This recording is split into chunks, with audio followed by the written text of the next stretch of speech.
Hello guys, চলে এসেছি আমরা নতুন একটা ভিডিও এবং আজকের ভিডিওতে আমরা শিখতে চলেছি হোয়াট ইজ ব্যাথোস। তোমরা প্রায় ওয়ার্ডটা শুনে থাকবে যে ব্যাথোস কি। তো তোমাদের মনে প্রশ্ন স্বাভাবিকভাবে আসবে। তো আজকের ভিডিওতে আমরা শিখবো ব্যাথোস কাকে বলে। চলো শেখা যাক তাহলে। ফার্স্ট অফ অল আগে আমাদের জানতে হবে ব্যাথোস এই যে টার্মটা actually কে coined out করেন।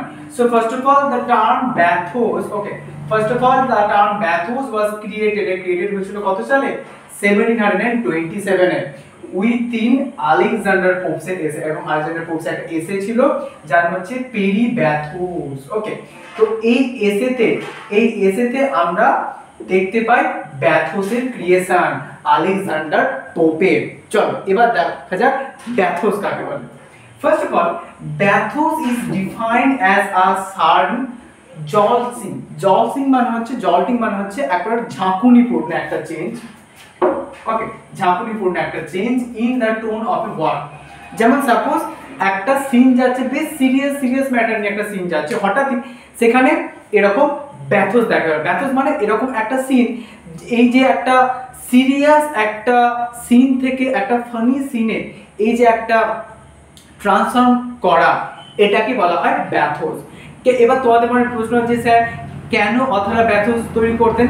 হিউমার বা ফানি সিন তৈরি করার জন্য অ্যাকচুয়ালি তারা ব্যাথোস ব্যবহার করতেন। ওকে, এবার দেখা যাক this could occur in a poem, play, story or film.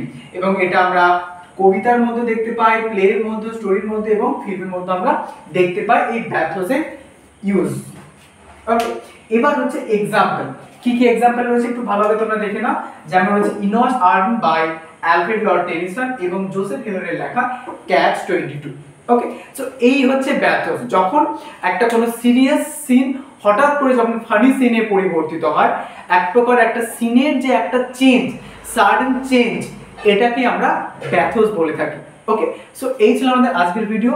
ব্যাথোস সম্পর্কে তোমাদের বুঝতে যদি অসুবিধা হয় তাহলে তোমরা অবশ্যই তোমার কমেন্টে সেটা জানাবে। অ্যান্ড বেস্ট অফ সবাইকে, খুব ভালোভাবে পড়তে থাকো, সাবধানে থাকো এবং সুস্থ থাকো।